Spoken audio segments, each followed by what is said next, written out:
Hot breaking news తో ముందుకు వచ్చేస్తుంది RTV.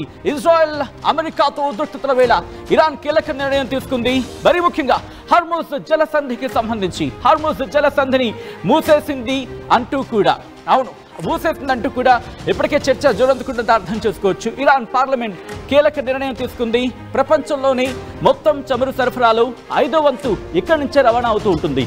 Persian Gulf of Oman మధ్య హర్ముజ్ జలసంధి ఉంటుంది. అసలు ఎక్కడుంటుంది, ఏం జరుగుతోంది, ఇప్పుడేం జరిగే అవకాశం ఉంది, ఆల్టర్నేటివ్స్ ఏంటి, భారత్ ఏ స్థాయిలో ప్రభావం చూపించబోతోంది, భారత్ ఎలా ఎదుర్కొనే అవకాశం ఉంది, మరి ముఖ్యంగా ఏ జరగబోతున్నాయి, ఎంత డిపెండెన్సీ ఉంది, భారత్లో పెట్రోల్ డీజిల్ ధరలు భారీగా పెరగబోతున్నాయా అంటే అవుననే మాట వినిపిస్తున్న తరుణంలో ఇరాన్కి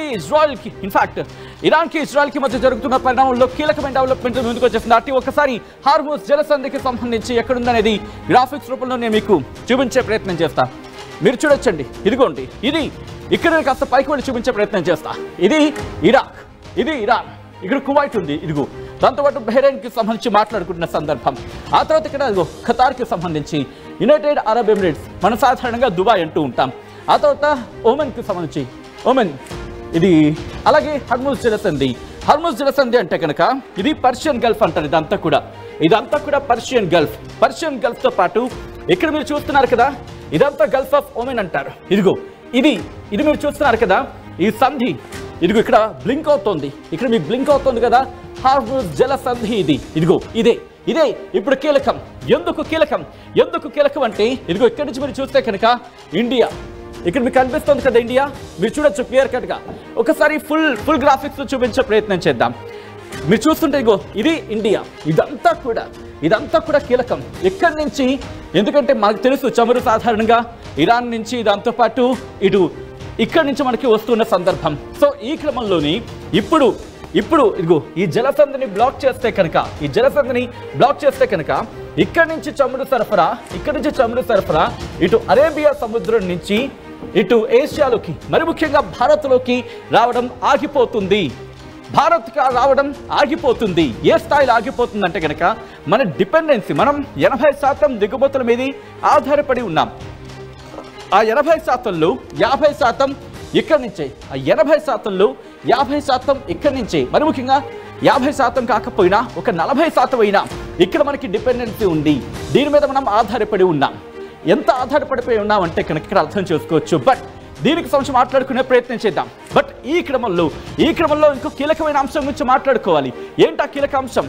ఎందుకు ఇక్కడ ఇరాన్ ఇది బ్లాక్ చేయాలనుకుంటోంది? నేను ఇక్కడ కంప్లీట్లో మ్యాప్లో చూపిస్తా, ఎవరు మిస్ కావద్దు, మరి ముఖ్యంగా ఎవరు మిస్ కావద్దు, ఎందుకంటే చాలా కీలకమైన డెవలప్మెంట్ అని చెప్పుకోవాలి. ఇక్కడ ఏం జరిగే అవకాశం ఉంది అనే క్రమంలో దీని మీద ఇంపాక్ట్ ఏంటి? ఎందుకంటే మీరు చూస్తే ఇది ఇరాన్ కదా, ఇది పాకిస్తాన్, ఇది ఇరాన్, ఇది పాకిస్తాన్. ఈ క్రమంలోనే కీలకమైన డెవలప్మెంట్ చోటు చేసుకున్న సందర్భం. ఇక్కడ బ్లాక్ చేయడం వల్ల అర్థమే ఉంది, ఎందుకంటే ఇక్కడ ఇరాన్ ఉంది, ఇదిగోండి ఇటువైపు వెళ్ళిపోతాయి. మ్యాప్లో నేను మీకు తర్వాత డీటెయిల్గా ఎక్స్ప్లెయిన్ చేస్తా. ఇటువైపు ఉంటుంది Jordan, at the same time అటు ఇజ్రాయిల్. ఇటు బ్లాక్ చేయడం వల్ల ఇరాన్కి కలిసి వచ్చేది ఏంటంటే కనుక ఇక్కడి నుంచి ఏషియా మీద వెళ్ళే సందర్భంలో కావచ్చు, ఇక్కడి నుంచి యూరోప్కి, అలాగే అమెరికాకి, దాంతోపాటు మరికొన్ని ప్రాంతాలకు సంబంధించి చైనాకి, యూరోప్కి ఇక్కడి నుంచే సరఫరా అవుతున్న క్రమం అంటూ కూడా వీళ్ళు ఇబ్బంది పడతారు. అమెరికా కూడా ఇబ్బంది పడే అవకాశం ఉంటుంది. కారణం రష్యాతో ఇష్యూస్ ఉన్నాయి, మనం చూసాంగా. ఆ తర్వాత డీటెయిల్గా మాట్లాడుకుందాం. మ్యాప్లో ఎండ్ వరకు మిస్ కాకుండా చూడండి. డీటెయిల్ ఇన్ఫర్మేషన్ అందరికన్నా ముందుగా, అందరికన్నా వేగంగా, అందరికన్నా ఖచ్చితత్వంతో, విశ్లేషణాత్మకంగా, వివరణాత్మకంగా ఆర్టీవీ మీ ముందుంచే ప్రయత్నం చేస్తోంది. ప్రపంచ వ్యాప్తంగా జియో పాలిటిక్స్ లో ఏం జరుగుతోంది, ఎవరి ప్రభావం ఏ స్థాయిలో ఉండే అవకాశం ఉంది, భారత్ మీద ఎవరు ఈ కుతంత్రాలు పన్నారు, పాకిస్తాన్ హస్తం ఏమైనా ఉందా, దీని గురించి కూడా మనం మాట్లాడుకోబోతున్నాం. ఎందుకంటే కనుక ఇక్కడ మీరు చూస్తే ఇరాన్కి సంబంధించి, పాకిస్తాన్కి సంబంధించి ఇక్కడ మీరు గమనిస్తే అమెరికాకి, చైనాకి, అలాగే ఇంకెవరికి, యూరోప్కి, ఈ ముగ్గురికి ఇబ్బంది. దాంతోపాటు మనకి సంబంధించి కూడా కాస్త డిపెండెన్సీ ఉంది. మరి ఇక్కడ కనుక ఇబ్బంది అయితే ఎవరికి సాయం అందిస్తే సరిపోతుంది, ఎవరెవరికి సాయం అందిస్తే సరిపోతుంది? ఇదిగో ఇక్కడ నేను గట్టి కొడదాం అనుకున్నా, బట్ కాస్త స్క్రీన్కి ఇబ్బంది అవుతుంది కాబట్టి నేను కొట్టలేకపోతున్నాను, లేకపోతే కొట్టి పడేద్ది. ఇప్పుడు ఇది పాకిస్తాన్కి సంబంధించి, ఈ పాకిస్తాన్ నుంచి ఆ కనెక్టివిటీలో ఉండేది ఎవరు? జిత్తుల మారి చైనా. ఎవరు? జుత్తుల మారి చైనా. ఇక్కడ వీళ్ళిద్దరి పన్నాగం దీంట్లో ఉండుంటుందా? ఆలోచించే ప్రయత్నించండి, మీరు ఆలోచించే ప్రయత్నం చేయండి. దాంతోపాటు ఇక్కడ వచ్చి మాట్లాడుకున్న సందర్భంలో దుబాయ్, ఒమన్, అలాగే మిగిలిన కువైట్ కావచ్చు, ఇరాక్ కావచ్చు, బహ్రెయిన్ కావచ్చు, ఇన్ఫ్యాక్ట్ వీటిలో కొన్ని మళ్ళీ ఇరాన్కి కాస్త దగ్గరగా ఉన్న దేశాలే. ఇప్పుడు ఇరాన్ తీసుకున్న నిర్ణయం వీళ్ళ మీద కూడా ఇంపాక్ట్ చూపిస్తుంది. ఇస్లామిక్ కంట్రీస్గా మాట్లాడుకుంటున్నప్పటికీ కూడా గుర్తుపెట్టుకోండి, తమ్ముడే తర్వాత మీకు తెలిసి ఏంటో ఎవరికైనా. ఎందుకంటే బహుశా సబ్జెక్ట్ ద కరెక్షన్ ఒక ప్రముఖుడు అన్నారు,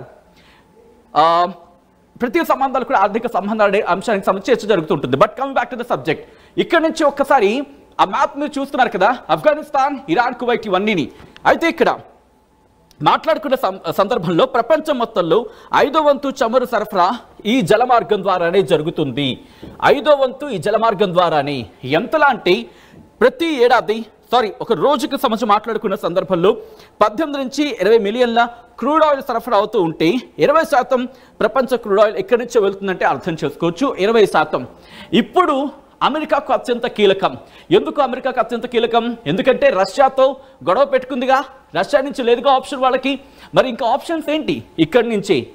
లేకపోతే భారత్కి సంబంధించి మీకు గుర్తుంటే రష్యా యుక్రెయిన్ గొడవ అయినప్పుడు వాళ్ళకి ఎక్కడి నుంచి వచ్చింది? న్యాచురల్ గ్యాస్ కావచ్చు, లేకపోతే చమురులు కావచ్చు, అందరికీ తెలిసిన విషయమేగా. సో ఇప్పుడు ఇది చాలా డిపెండెన్సీ. ఇది మీరు చూస్తే దాదాపు 30 నుంచి 33 లేకపోతే 39 కిలోమీటర్ల ఆ డిఫరెన్స్ ఉంటుంది. ఒకవేళ ఇక్కడి నుంచి ఇలా వెళ్ళిన తర్వాత ఇలా వెళ్లాల్సి ఉంటుంది, ఇలా వచ్చి అరేబియా సముద్రం నుంచి ఏషియాలోకో లేకపోతే ఎక్కడి నుంచో మీదకి వెళ్ళాలి. సో ఇక్కడి నుంచి ఇలా పైకి వెళ్లాల్సిన సందర్భం ఉంటుంది. సో ఇక్కడ రిక్వెస్ట్, నేను మ్యాప్కి వెళ్ళిపోయే ప్రయత్నం చేస్తున్నాను, ఎందుకంటే ఎవరికి ఏ స్థాయిలో ఇబ్బంది పడే అవకాశం ఉంటుందనేది ఒక్కసారి నేను ఆ మ్యాప్కి వెళ్ళి చూపించే ప్రయత్నం చేస్తాను. యావత్ ప్రపంచం మీద, భారత్తో సహా యావత్ ప్రపంచం మీద ఏ స్థాయిలో ప్రభావం చూపించబోతుంది అనేది నేను మీకు చూపించే ప్రయత్నం చేస్తాను. ఒక్కసారి ఇక్కడి నుంచి నేను మూవ్ ఆన్ అవుతున్నాను, వెళ్ళి అక్కడికి చూపించే ప్రయత్నం చేస్తాను. ఇదిగోండి, ఇది కంప్లీట్ మ్యాప్. ఇది కంప్లీట్ మ్యాప్కి సంబంధించి మాట్లాడుకునే సందర్భం. ఈ మ్యాప్లో నేను మీకు ఎక్స్ప్లెయిన్ చేయబోతున్నాను. ఇదిగో మీరు చూస్తున్నారు కదా, అక్కడ మీకు చూపించి ఆ ఫ్రేమ్, ఆ రిక్వెస్ట్ ఒక్కసారి కుదిరితే కనుక నా ఎక్స్ప్లెనేషన్ ఇలా చూపించండి. ఆన్ ద అదర్ హ్యాండ్ ఆ ఫ్రేమ్కి సంబంధించి ఆ డీటెయిల్గా మనం మాట్లాడుకుంటున్నాం కదా, హార్మోస్ జలసంధి మన గ్రాఫిక్ని అండ్ నోదో ప్లేట్లో చూపించే ప్రయత్నం చేయండి PCR. Right, thanks for the support to the viewers. ఎందుకంటే ఆర్టీవీ ఇస్తున్న ఇన్ఫర్మేషన్కి సంబంధించి ఎంతమంది ఫాలో అవుతున్నారంటే తెలుగులో అత్యంత వేగంగా మీరే ఇస్తున్నారు ఇన్ఫర్మేషన్ అంటూ కొంతమంది మాట్లాడుతున్న సందర్భం నిజంగా గర్వంగా అనిపిస్తుంది. సో అందుకని ఇంత డీటెయిల్గా మీకు ఎక్స్ప్లెయిన్ చేసే ప్రయత్నం చేస్తుంది ఆర్టీవీ. మీరు చూడొచ్చు, ఇదిగోండి, ఇది పర్షియన్ గల్ఫ్, అరేబియన్ గల్ఫ్గా మాట్లాడుకుంటున్న సందర్భం. ఇదిగో ఇదే ఒక్కసారి నేను మార్క్ చేసి చూపించే ప్రయత్నం చేస్తాను.